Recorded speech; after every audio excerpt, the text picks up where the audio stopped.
Madame la présidente, Madame la ministre, Monsieur le président de la Commission des Affaires étrangères, mes chers collègues. Notre Assemblée est saisie du projet de loi adopté par le Sénat autorisant la ratification de la Convention du Conseil de l'Europe sur la manipulation de compétitions sportives, également appelée Convention de Macolin, signée par la France à Strasbourg en octobre 2014. Le développement de l'informatique et de l'industrie numérique a favorisé ces dernières décennies le développement des jeux en ligne, entraînant une croissance constante des activités de paris en ligne et plus particulièrement des paris sportifs. En France, le nombre de joueurs actifs a ainsi été multiplié par 5 en 8 ans, passant de 765 000 en 2012 à plus de 3,8 millions en 2020.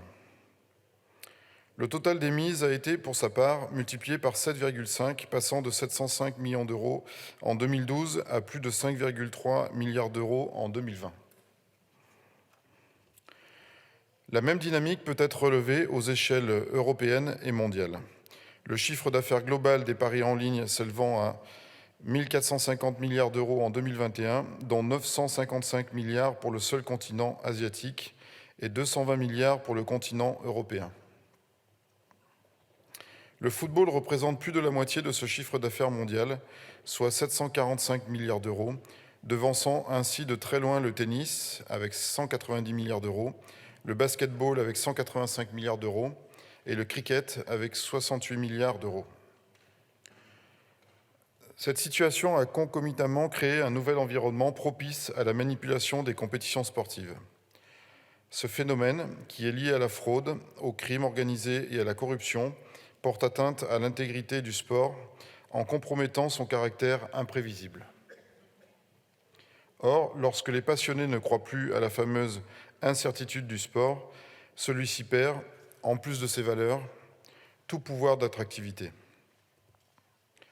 Le phénomène des manipulations des compétitions sportives représente une menace qui n'a eu de cesse de s'aggraver ces dernières années. Selon un rapport d'Europol de 2020, les recettes criminelles annuelles mondiales provenant des paris sur les matchs truqués sont ainsi estimées à environ 120 millions d'euros. Europol souligne en outre que les paris en ligne sont de plus en plus utilisés par les organisations criminelles pour manipuler les compétitions, en ciblant en général des rencontres sportives de niveau inférieur dans différents sports, le football et le tennis demeurant les pratiques sportives les plus exposées. Ce fléau global n'épargne aucun État, constitue ainsi un véritable danger pour le sport dans toutes ses dimensions, sociales, culturelles, économiques et politiques, de même qu'un important défi pour les autorités publiques, les organisations sportives, les athlètes et les opérateurs de paris sportifs. Pour faire face à la menace, le Conseil de l'Europe a proposé avec la présente convention une réponse commune et harmonisée. Ce texte dispose d'un champ d'application très large, puisqu'il concerne tous les sports et toutes les compétitions sportives et va au-delà de la seule question des paris sportifs. La Convention de Macolin a pour objectifs principaux. Premièrement, la prévention et la sanction des actions de corruption, de fraude ou de paris illégaux dans le cadre de compétitions sportives. Deuxièmement, le renforcement de l'échange d'informations et de la coopération nationale et internationale entre les différents acteurs du monde du sport. Ce texte enjoint ainsi aux États de prendre les mesures adéquates permettant de répondre utilement et efficacement au phénomène des manipulations de compétitions sportives, que ce soit en amont avec un volet préventif ou en aval avec un volet répressif, et de manière collective grâce à la promotion du dialogue, de l'échange et d'autres pratiques coopératives. Pour ce faire, la Convention de Macolin veille à impliquer l'ensemble des acteurs intéressés dans le monde du sport. L'une des mesures phares de la Convention consiste en l'incitation faite aux États de mettre en place une plateforme nationale de lutte contre la manipulation des compétitions sportives, permettant un échange fluide des informations détenues par chacun des acteurs du monde du sport. Démontrant la forte implication de notre pays sur cette question, la France a lancé, vous l'avez rappelé Madame la Ministre, dès janvier 2016, sa propre plateforme nationale de lutte contre la manipulation des compétitions sportives. Cette plateforme s'appelle Signal et elle peut être visitée sur le site internet, donc signalsport.fr. S'agissant du volet préventif, le texte reconnaît l'autonomie des organisations sportives en matière de sensibilisation, mais souligne toutefois la responsabilité des opérateurs de paris dans le cadre de la prévention contre la manipulation des compétitions sportives. S'agissant du volet répressif, la Convention établit un cadre minimal identifiant les comportements répréhensibles et la nature des sanctions pouvant être prononcées sans toutefois créer d'incrimination.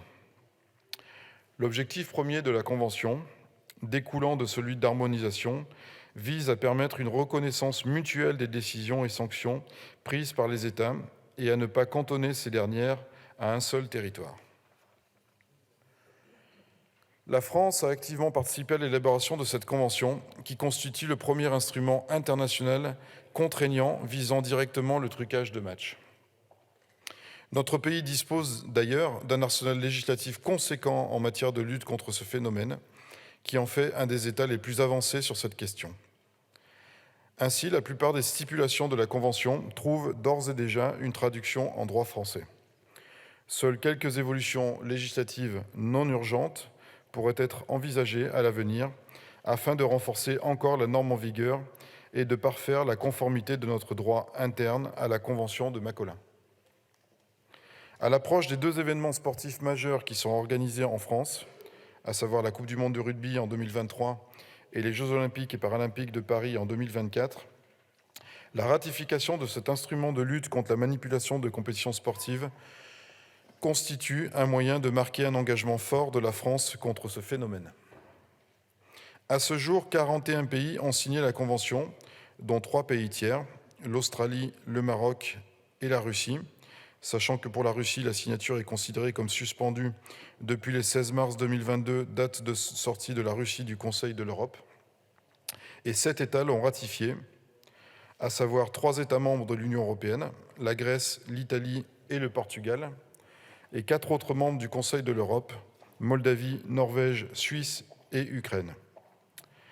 Conformément à l'article 32 de la Convention qui prévoit son entrée en vigueur après 5 ratifications, dont 3 au moins par des États membres du Conseil de l'Europe, celle-ci est entrée en vigueur le 1er septembre 2019, après sa ratification donc par la Norvège, le Portugal, l'Ukraine, la Moldavie et la Suisse. Pour mémoire, la Commission des Affaires étrangères de notre Assemblée, qui a examiné ce texte le 23 novembre dernier, l'a approuvé à une très large majorité.